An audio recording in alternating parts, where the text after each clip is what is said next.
Hey guys and gals, it's me, Milo. Welcome back to Anatomy Land. Today we'll be visiting the ruins of the cranial dynasty of Egypt, which represents the head and neck region. We'll explore the excavation site outside the tomb of King i-bol as we discuss the extraocular muscles, as well as the vessels and nerves which supply them.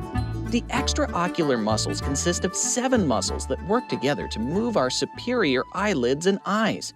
As you can see, these muscles are really important. We'll first cover the most superficial muscle in the orbit, which moves the superior eyelid, and then go deeper to look at the muscles that move the eyes themselves. First is the levator palpebrae superioris, represented by Levi P.S., our ace archaeologist for all things Egyptian. He's excavating an unexplored pyramid presumed to be the tomb of King i-bol. In his right hand, he's holding a small statue of a sphinx that he just uncovered from the sand by its smaller wing. Sphinxes with unequal wing sizes were rare among King i-bol's treasured collectibles, as he was obsessed with perfection. Its rarity is what really makes this little guy a sight for sore eyes. This represents that the origin of the levator palpebrae superioris is the sphenoid bone, specifically its lesser wing. In his left hand, Levi holds a silver plate he just uncovered, and my, it's molded in a shape of a really fit torso. Like I said, King i-bol was obsessed with perfection and wanted to be sure he was easy on the eyes, so these silver plates were symbols for him to keep an absolutely fit body even in the afterlife. Remember that in the lower extremity videos we used marble torsos for tarsal?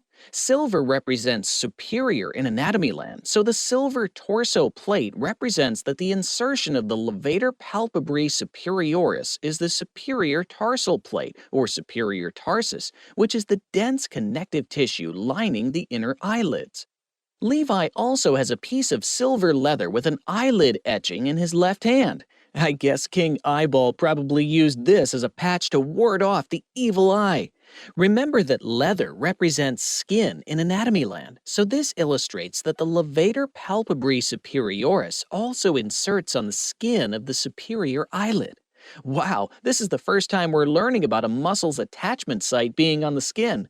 Unlike other skeletal muscles in the body that attach to bones, some facial muscles have attachment sites to the skin or other muscles, which helps with the changing of facial expression, even with the smallest contraction. Notice that strange stone panel? Vines are growing at the bottom of it, and they kind of look like eyelashes. Levi P.S. pulls the stone upward to continue deeper into the tomb, representing that the levator palpebrae superioris is responsible for raising the upper eyelid. Whoa! Levi has revealed a large spherical chamber, similar to the eye.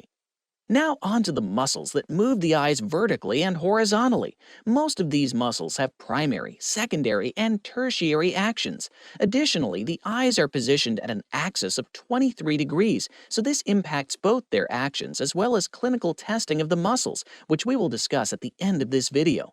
A set of 4 muscles, the superior rectus, inferior rectus, lateral rectus, and medial rectus, are responsible for these movements. Reppin' these recti muscles are the rectors, an ace excavation team of archaeological quadruplets hired by Levi P.S. On the right hand of each rector quadruplet is a ring with a large 10-donkey emblem. This ring was a gift given to each quadruplet by their parents as a symbol of strength and stability. Remember that 10 donkeys are also the symbol for tendons.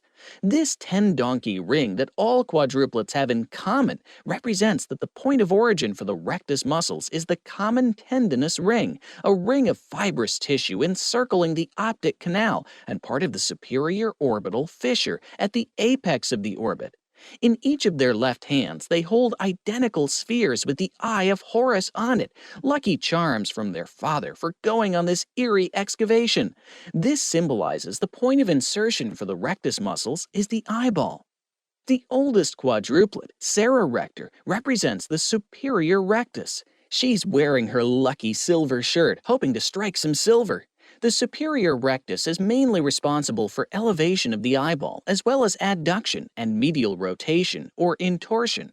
Sarah Rector has spotted something glimmering on top of the tomb and is looking up and inward, illustrating this action. Perhaps she's set her sights on some shiny silver from i-bol's exterior tomb decorations. The next quadruplet is the youngest of the bunch, Indiana rector, representing the inferior rectus muscle. He's wearing an ivory-colored shirt, and he's particularly hoping to find some traces of ancient African elephants. The ivory-colored shirt represents the inferior part of the name. This muscle mainly depresses the eyeball, but also adducts and laterally rotates or extorts it. Notice how Indiana is looking down and inwards towards the sand. Ever the attentive archaeologist, he always has his eyes on the prize and is ready to start digging. Larry Rector, the third of the rector quadruplets, represents the lateral rectus. He wears a light blue shirt so that he's easily spotted in the case of an excavation site collapse. The light blue shirt represents the lateral part of the name. For actions, the lateral rectus abducts the eye, meaning it is responsible for moving the eye laterally away from the nose. Since the eyes coordinate their actions in order to direct gaze to the right or left, when one eye abducts, the other eye moves in the same direction and adducts or looks towards the nose. Larry wears an eye patch due to an archaeological accident. That's why he's always prepped with his lucky light blue shirt so nothing else will happen. He's noticed an artifact out of the corner of his good eye and is looking away, illustrating this muscle's action. Maddie Rector represents the medial rectus, the last of the rectus muscles. She's wearing a maroon-colored shirt, which won't look as dirty when she gets out of the excavation site, covered in dust. Her maroon shirt represents the medial in the name. To help adjust her eyes to the dark of the night, Maddie performs her own adjustment exercise, covering an eye and looking at her nose. This illustrates this muscle's action, adducting the eyeball or turning the eye towards the nose. Now that we've covered the muscles that allow for vertical and horizontal motions, let's meet the parents of our fantastic foursome, Dominique and Monique, who represent the superior oblique and inferior oblique muscles respectively. These overprotective parents travel everywhere with their kids. Dominique and Monique wear silver and ivory shirts respectively. Well, I suppose every parent has their favorite. Dominique is holding a sphinx statue he found in his right hand, symbolizing that the point of origin for the superior oblique is the sphenoid bone. In his left hand, he holds a sphere, similar to that held by his quadruplets. Dominique heard of a curse that punished those who disrespected Horus, so he made his family carry Eye of Horus spheres, hoping to ward off the evil eye. This represents that the point of insertion for the superior oblique is the eyeball, deep and posterior to the insertion point of the superior rectus. Dominique is also the goofball of the family. He loves making his kids laugh with weird faces. He's positioning his eyes in the lower outer corners, representing that the superior oblique is responsible for abduction, depression, and medial rotation or intorsion of the eyeball. Oh no! Monique just triggered a secret entrance to the tomb and lost her footing. Luckily, she caught herself with her right hand on the ground beneath this secret staircase. Her right hand on the floor of King I-bol's tomb represents that the point of origin for the inferior oblique is the anterior part of the orbital floor, lateral to the lacrimal fossa. Good thing she's nimble, because in her left hand, she's still holding onto the Eye of Horus sphere. Dropping that would have inflicted a horrible curse. This Eye of Horus represents that the point of insertion is the eyeball, deep and posterior to the insertion point of the lateral rectus. Her eyes are spinning outward from that dangerous tumble. The inferior oblique is responsible for abduction, elevation, and lateral rotation or extorsion of the eyeball. Her eyes, positioned in the upper outer corners, will help represent these actions. Let's discuss blood supply. There is only one artery to cover, the ophthalmic artery, which is a branch of the internal carotid artery. It travels through the optic canal and common tendinous ring with the optic nerve to enter the orbit, supplying all of the extraocular muscles. Ancient Egyptians used copper pipes to move water throughout their realm. Notice that copper pipe with symbols of the Eye of Horus running across the sand, representing the ophthalmic artery. This copper pipe was to supply King I-bol with water, even after he entered the afterlife. It was common practice to include food, water, and wine for pharaohs in their tombs, since it was believed that the journey to the afterlife was long and hard. Venous drainage of the extraocular muscles occurs via the superior and inferior ophthalmic veins, which drain into the cavernous sinus. There are two vases marked with the Eye of Horus here, one made of precious silver and one made of expensive ivory.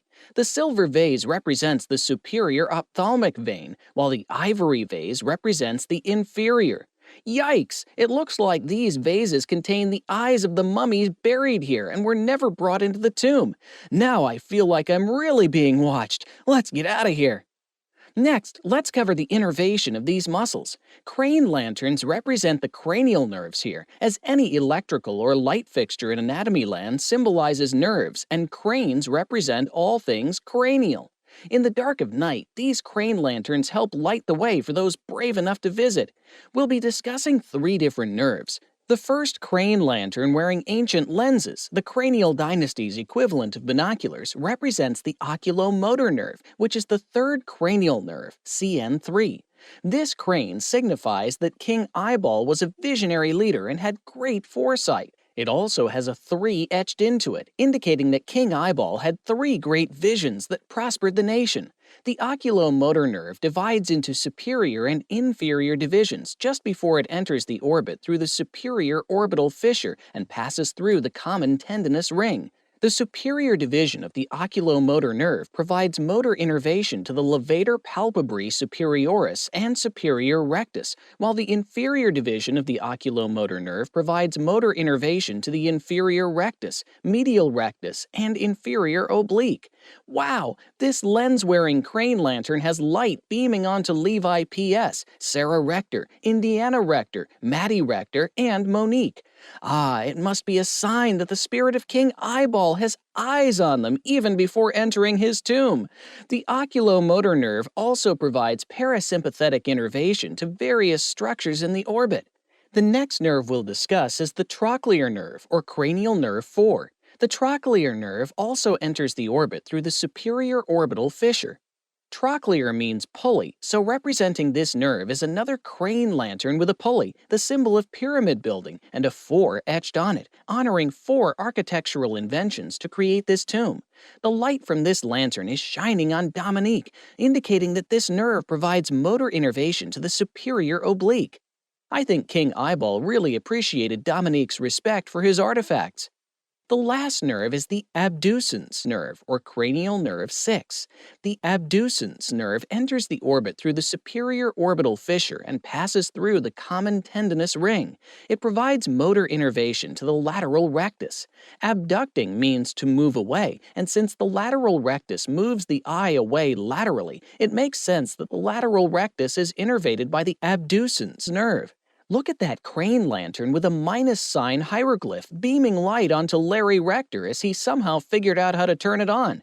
Remember, in anatomy land, we use plus signs for adductors and minus signs for abductors. I wonder if King i-bol had an eye for math. Just as we had 3 nerves, we'll discuss 3 clinical correlations. Oculomotor nerve palsy occurs when the oculomotor nerve, cranial nerve 3, is damaged. Complete oculomotor palsy will present with the affected eye in a down-and-out position or depressed and abducted. The eye turns outward because the action of the lateral rectus, which is innervated by the abducens nerve and remains unaffected, is unopposed by the paralyzed medial rectus. The eye goes downwards because the action of the superior oblique, which is innervated by the trochlear nerve and remains unaffected, is unopposed by the paralyzed superior rectus, inferior rectus, and inferior oblique. Another symptom is sagging of the upper eyelid, called ptosis, caused by paralysis of the levator palpebrae superioris. Damage to the oculomotor nerve is also typically accompanied by a dilated pupil, known as mydriasis, and loss of accommodation of the lens for near vision in the affected eye. It looks like Dominique was right to trust his superstitions. There are hieroglyphs on the outside of this tomb of eyes positioned down and out with drooping eyelids and dilated pupils. Not only do these illustrate the symptoms of oculomotor nerve palsy, they're warnings of the infamous curse of King i-bol. No wonder Dominique was so careful. The next palsy is trochlear nerve palsy, in which the trochlear nerve, cranial nerve 4, is damaged. This causes the superior oblique to be weakened or paralyzed, causing the inability of the superior oblique to contribute to intorsion and resulting in a slight extorsion of the affected eye. This results in double vision or diplopia, which is most noticeable when looking down, such as when going downstairs. To compensate for the double vision, patients will tend to tilt their head down toward the side opposite the affected eye, down toward the contralateral shoulder. Notice the hieroglyphs by the secret staircase showing a broken pulley smacking someone right in the eye, causing their head to tilt. Oh no, this must be another one of Horus's curses, warning people not to go up those stairs. Watch out, the affected eye has the number 4 written in it, because the pain unleashed by Horus is 4 times as severe as any normal smack. The last clinical correlation is abducens nerve palsy, in which the abducens nerve is unable to innervate the lateral rectus, causing weakness or paralysis of that muscle, along with a medial deviation or esotropia of the affected eye. This will often result in the person having horizontal diplopia, double vision, when images or objects are seen side by side. The characteristic sign seen in patients with abducens nerve palsy is that at resting position, the affected eye is positioned looking medially toward the nose, while the unaffected eye is looking straight ahead. Representing this is a hieroglyph of eyes with the left affected eye turned medially toward the nose, while the right unaffected eye is staring straight ahead with a crack through a minus sign hieroglyph. The wear and tear of the desert has affected this portrait of the king's servant, who looks as if he had suffered from abducens nerve palsy. Finally, let's discuss how each of these muscles can be tested clinically. Representing this is a hieroglyph of an eye of Horus being inspected. These relics were meant to be flawless, as i-bol always wanted. Clinical testing of the extra-ocular muscles involves performing certain eye movements in order to isolate and test the function of each individual muscle and the integrity of its nerve. Testing of the lateral and medial rectus simply involves having the individual abduct and adduct their eye, respectively. With the other 4 muscles, it is important to isolate each muscle by having each line up with their respective axes. In order to test the superior and inferior rectus, the individual must first abduct their eye. In this abducted position, the superior rectus is tested by elevating the eye, and the inferior rectus is tested by depressing the eye. In terms of testing the superior and inferior oblique, the individual must first adduct their eye. In this adducted position, the superior oblique is tested by depressing the eye, and the inferior oblique is tested by elevating the eye. Let's review. We discussed 7 muscles, 1 artery, 2 veins, and 3 nerves in this video. We covered the levator palpebrae superioris, superior rectus, inferior rectus, lateral rectus, medial rectus, superior oblique, and inferior oblique muscles. The one artery that supplies all of these muscles is the ophthalmic artery.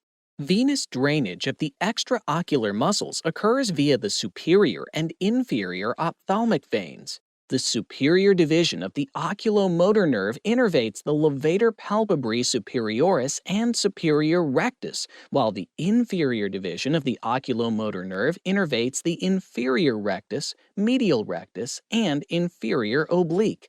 The superior oblique is innervated by the trochlear nerve, and the lateral rectus is innervated by the abducens nerve.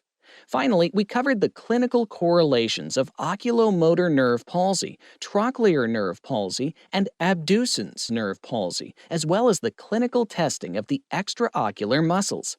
All right, we're done with this excavation site and finished our first video of the Egyptian ruins. Let's continue our Egyptian odyssey and learn about the muscles of mastication.